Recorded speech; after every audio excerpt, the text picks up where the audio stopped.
Limited by shares, सिर्फ उस हद तक आप जो है वो रिस्पॉन्सिबल है जितने के आपने शेयर परचेज किए हैं। मतलब 10,000 के आपके पास शेयर्स हैं, यू आर रिस्पॉन्सिबल फॉर 10,000। अगर इन दैट केस कंपनी डूब जाती है तो आपके 10,000 के, दिवालिया हो जाता है कंपनी का, आपके 10,000 के शेयर जो है वो क्या हो जाएंगे, डूब जाएंगे। 10,000 के शेयर आपके गए, मतलब इससे ज़्यादा का आप रिस्पॉन्सिबल नहीं है। इसमें आ जाएगी लिमिटेड बाई गारंटी। कहता है in this company every member gives guarantee to contribute a specified amount of money at the time of winding up of company. जब कंपनी वाइंड अप होगी तब आपने लिमिटेड बाई गारंटी अपने guarantee दी, इतने जो है वो मैं रिस्पॉन्सिबल होऊंगा। अगर खुदा ना खास्ता कंपनी लॉस में चली जाती है, कंपनी को आप वाइंड अप कर देते हैं, उस वाइंडिंग अप पे आपने कंडीशन लगाई है कि मैं इतने का रिस्पॉन्सिबल हूँगा। तो अगर इन दैट केस कंपनी डूब जाती है या कंपनी दिवालिया हो जाती है, कंपनी बंद होने जा रही है, आपने कहा जी मेरे पास शेयर है 10,000 के, मैं रिस्पॉन्सिबल हूँ 15,000 तक का, तो फिर 5,000 अगर आपकी तरफ निकलते हैं, 2,000 निकलता है, 1,000 निकलता है, जितना भी फिर आपकी तरफ वो आप उसमें आपने पूरा के अंदर liability of members is limited up to the guaranteed amount. It may be form without with और विदाउट शेयर कैपिटल आ जाएगा आपके पास। The main objective of the company is not to earn profit, profit earn करना मकसद नहीं है इसमें। इसमें आ जाएगा the Pakistan mutual insurance company limited by guarantee आ जाएगी। उसके बाद अनलिमिटेड आ जाएगी। सेक्शन 15 सब सेक्शन 2C ये इसको डील करता है। इसमें ये इसको डील करेगा एस्टेब्लिश। इसमें क्या होगा, अनलिमिटेड कंपनी आ जाएगी, शेयर जितने मर्जी हैं आपके पास। अगर कंपनी डूब जाती है तो आपके शेयर तो गए गए, बाकी आपसे और पैसा लेकर पूरा किया जाएगा। अनलिमिटेड, गारंटी नहीं आपने की, लिमिटेड भी नहीं है। तो इसमें फिर क्या होगा कि आप सारे के सारे शेयर जितने भी हैं वो भी गए, जो आपकी तरफ निकलता होगा वो भी आपको देना पड़ेगा, तब आपकी जो है ना वो इसमें जो है वो खलासी होगी। उसके बाद आ जाएगा एसोसिएशन नॉट फॉर प्रॉफिट। अब इसमें क्या है, ये नॉन प्रॉफिट ऑर्गेनाइजेशन इदारे हैं, ऐसे इदारे जो नॉन प्रॉफिट ऑर्गेनाइजेशंस हैं जिनका मकसद एंटरटेन करना है। जैसे गवर्नमेंट के हॉस्पिटल आ जाएंगे, लाइब्रेरीज आ जाती हैं, और इस तरह के बड़े इदारे हैं जो पाकिस्तान के अंदर काम करें, जिनका मकसद प्रॉफिट अर्न करना नहीं है, कौम के लिए वेलफेयर करना, कौम के लिए काम करना, लोगों के लिए काम करना, ये इनका मकसद है। उसके बाद आ जाएगा हमारा टॉपिक जो है formation of public limited company. एक पब्लिक लिमिटेड कंपनी को बनाना, उसकी फॉर्मेशन करना, जी आपके पास आज का जो है वो टॉपिक है। जॉइंट स्टॉक कंपनी को बनाना, सबसे पहले आ जाएगा आपके पास प्रमोशनल स्टेज आ जाएगा आपके पास। एक कंपनी बनाने जा रहे हैं आप, एक कंपनी को आपने खड़ा करना। उसके सबसे बड़ा मसला क्या है कंपनी के लिए, तो बैठे बैठे तो नहीं कंपनी बनाने, ऐसा नहीं है। कंपनी बनाने के लिए सबसे पहले आपके पास क्या होना चाहिए, आइडिया होना चाहिए आपके पास कि हम एक कंपनी बनाने जा रहे हैं। सबसे पहले आप उसके लिए एक आइडिया ड्राइव करें। आपके जहन में है कि हम एक फर्ज करें शुगर मिल बनाने जा रहे हैं, कंपनी बनाने जा रहे हैं बहुत बड़ी, तो ऐसा जो है ना वो काम करने जा रहे हैं। तो सबसे पहले तो आपके पास उस चीज़ का आइडिया आएगा। प्रीलिमिनरी इन्वेस्टिगेशन, प्रीलिमिनरी इन्वेस्टिगेट करें, प्रीलिमिनरी पहले इन्वेस्टिगेट करें कि आप फर्स्ट करें शुगर मिल बनाने जा रहे हैं, एग्जाम्पल कोट कर रहा हूँ, शुगर मिल बनाने जा रहे हैं, कितनी बड़ी होगी, कितनी बड़ी, इसके लिए एक्सपेंस कितने होंगे, इसके लिए ज़मीन कहाँ पे होगी, इसके लिए फ्रांचीज कहाँ पे होगी, इसके लिए फ्रांचीज कहाँ पे होगी, रजिस्ट्रेशन प्रोसेस क्या होगा, इसके लिए लेबर कहाँ से आएगी, इसके लिए और बहुत सारी चीज़ें वो कहाँ से आपको मिलती हैं। सारी की सारी चीज़ें आप जो है वो अपने पास क्या करेंगे, इन्वेस्टिगेट करेंगे। नंबर 1। नंबर 2 क्या होगा आपके पास, स्टेमिंग ऑफ रिसोर्सेज, फिर रिसोर्स, अब भाई कंपनी बनाने जा रहे हैं तो रिसोर्सेज के लिए इकट्ठे करें। अब रिसोर्स आपने इकट्ठे किए, यहाँ से पैसा आएगा, यहाँ से पैसा आएगा, यहाँ से पैसा आएगा, यहाँ से पैसा आएगा, ओके, रिसोर्स आ गया आपके पास। उसके बाद आपके पास रिसोर्सेज के बाद क्या होगा, एस्टिमेशन ऑफ प्रीलिमिनरी एक्सपेंस, फिर एक्सपेंस को एस्टिमेट करेंगे कि कितने एक्सपेंस आपके पास आएंगे और कैसे उनसे काम लिया जाएगा, कहाँ कहाँ पर उनको यूटिलाइज किया जाएगा। एक्सपेंस इन्वेस्टिगेट करें, क्या आया ये एक्सपेंस काफ़ी है या ना काफ़ी है, अगर काफ़ी है ओके, और अगर ना काफ़ी है तो फिर इनको पूरा किया जाए इनको, क्योंकि आपने काम यहाँ से चलाना है। अब अगर आपके पास एक्सपेंस ही नहीं है पूरी तरह, आपके पास पैसा ही नहीं है जो आपने खर्च करना है, जो आपने कंपनी स्टार्ट करते वक्त जो पैसा आपके पास रिक्वायर्ड है वही पूरा नहीं है आपके पास, तो कंपनी क्यों बनाने जा रहे हैं। इसके लिए ज़रा इकट्ठे करें। फिर आ जाएगा फाइनेंशियल रिसोर्सेज, कहाँ कहाँ से पैसा मिल सकता है आपको, फाइनेंशियल रिसोर्सेज इकट्ठे करें। फिर उसके बाद name of the company, company का नाम देखें क्या है, कंपनी का नाम रखें। जब भी कोई आप इदारा बनाने जा रहे होंगे, कोई भी इंस्टीट्यूट बनाने जा रहे हैं, तो सबसे पहला काम क्या होगा, उस इंस्टीट्यूट का नाम। आप मोहल्ले में देखें तो जनरल स्टोर बनता है, उसका नाम रखा जाता है, मतलब फर्स्ट का मियाँ जनरल स्टोर आ गया, बिस्मिल्लाह जनरल स्टोर आ गया, आकिब जनरल स्टोर है, अख्तर जनरल स्टोर आ गया, तो फलां फलां जो भी आपने बेकरी बनाई उसका नाम रखा, जो भी आपने छोटे से छोटा आपने बिजनेस यूनिट स्टार्ट किया उसका भी एक नाम रखा जाएगा। तो बहुत बड़ा इदारा आप एक बनाने जा रहे हैं तो उसका नाम जो रख सकते हैं, नाम उसका जो है। फिर आ जाएगा आपके पास section of the capital issue आ जाएगा आपके पास, फिर कैपिटल इश्यूज पर बात होगी, कहाँ कहाँ से पैसा है, शेयर इशू किए जाएंगे, उनके अगेंस्ट आएगा पैसा। फिर आपके पास आ जाएगा preparation of essential documents, 3 important or essential document of the company is most important।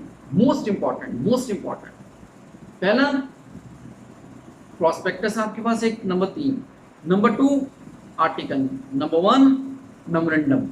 अब memorandum, article and prospectus, memorandum बनाना बहुत जरूरी है, काम नहीं होगा। अगर पब्लिक लिमिटेड कंपनी है तो सबसे पहले आपके पास मेमोरेंडम होना चाहिए, वो आर्टिकल बनाएंगे बाद में आप। फिर आप पब्लिक को इनवाइट करने के लिए प्रॉस्पेक्टस बनानी पड़ेगी, आप प्रॉस्पेक्टस इशू करनी पड़ेगी। उसके बाद आ जाएगा आपके पास इनकॉर्पोरेशन स्टेज में फाइलिंग ऑफ डॉक्यूमेंट्स, फिर उन डॉक्यूमेंट्स को फाइल करें, उन डॉक्यूमेंट को आप फाइल कर दें, रजिस्ट्रार के पास आपने उसको भेजना है।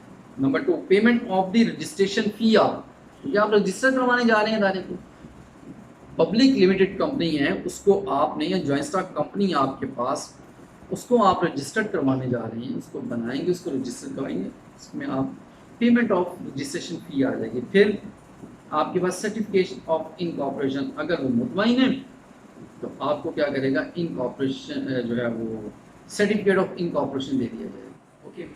इसके बाद क्या होगा, सर्टिफिकेट ऑफ कमिटमेंट, फिर आपको सर्टिफिकेट मिलेगा काम शुरू करने का, फिर आप काम शुरू करेंगे, उससे पहले आपको जो मिले इनकॉर्पोरेशन सर्टिफिकेट, आप काम नहीं शुरू करेंगे, उसके बाद आपको सर्टिफिकेट मिलेगा इनकॉर्पोरेशन का, फिर आप कमिटमेंट का फिर आप करेंगे।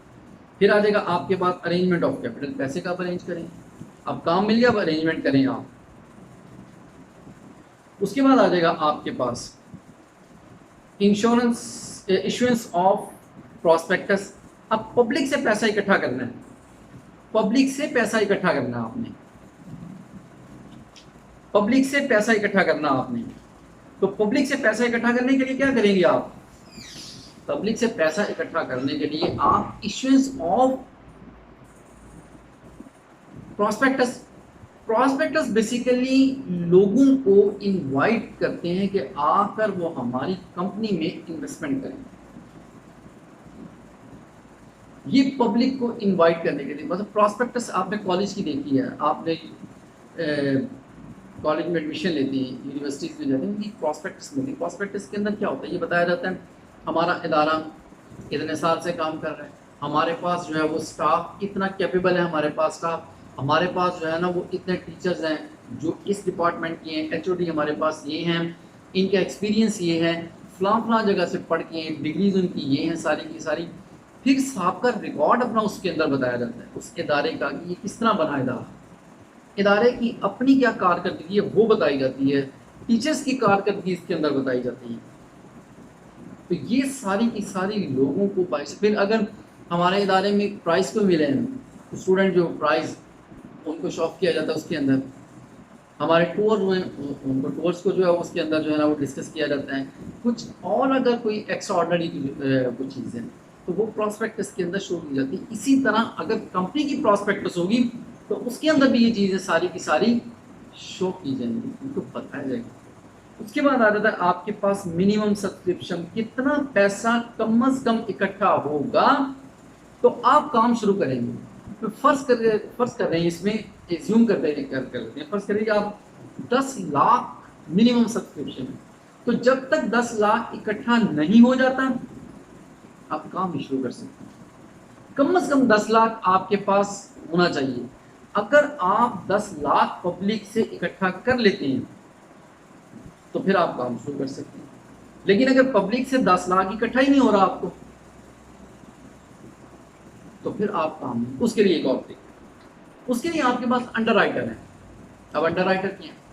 अंडर राइटर वो शख्स है जो इस बात की गारंटी करता है, वो इस बात की गारंटी करता है कि अगर बाहर पब्लिक आपके शेयर नहीं खरीदती तो सर मैं गारंटी करता हूँ, वो बैंक भी हो सकता है, वो और इदारा भी हो सकता है, मैं इस बात की गारंटी करता हूँ कि मैं शेयर खरीद लूँगा। फिर पब्लिक में आपके 4 लाख बिक जाते हैं, 10 लाख में से 5 लाख बिक जाते हैं, 9 लाख बिक जाते हैं, फिर जितने बिक जाते हैं जो बच जाएंगे वो फिर सारे के सारे अंडर राइटर को क्या करने पड़ेंगे, वो परचेज करने पड़ेंगे। तो इसमें एक ये चीज़ है, अलॉटमेंट ऑफ शेयर्स आ जाएगा। फिर आपने शेयर अलाउ करने, सब्सक्रिप्शन पैसा आ गया, अब आपने शेयर पब्लिक को दे दिया, तो फिर अलॉटमेंट ऑफ शेयर्स आ जाएगी आपके पास।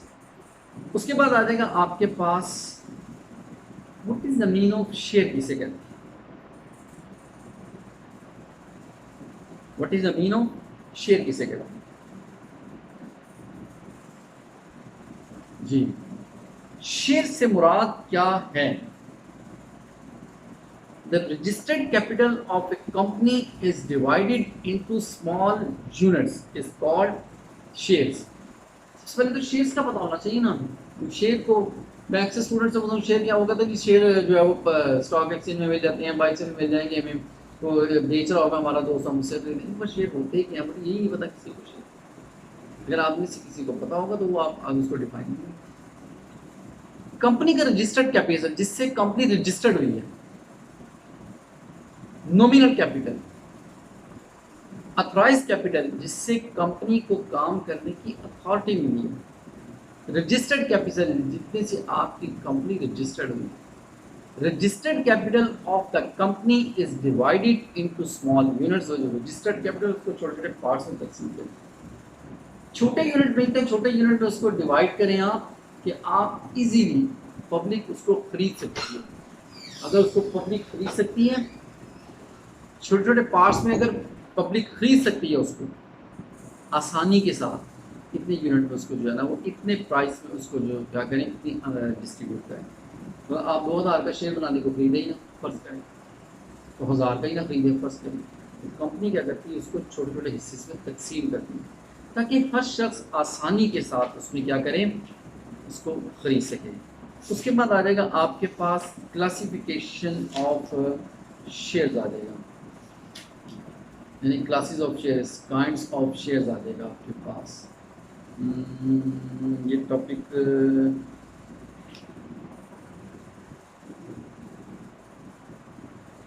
ठीक है, इसके अंदर ऑर्डिनरी शेयर भी आ जाएगा, इसके अंदर आ जाएगा आपका प्रेफरेंस शेयर भी।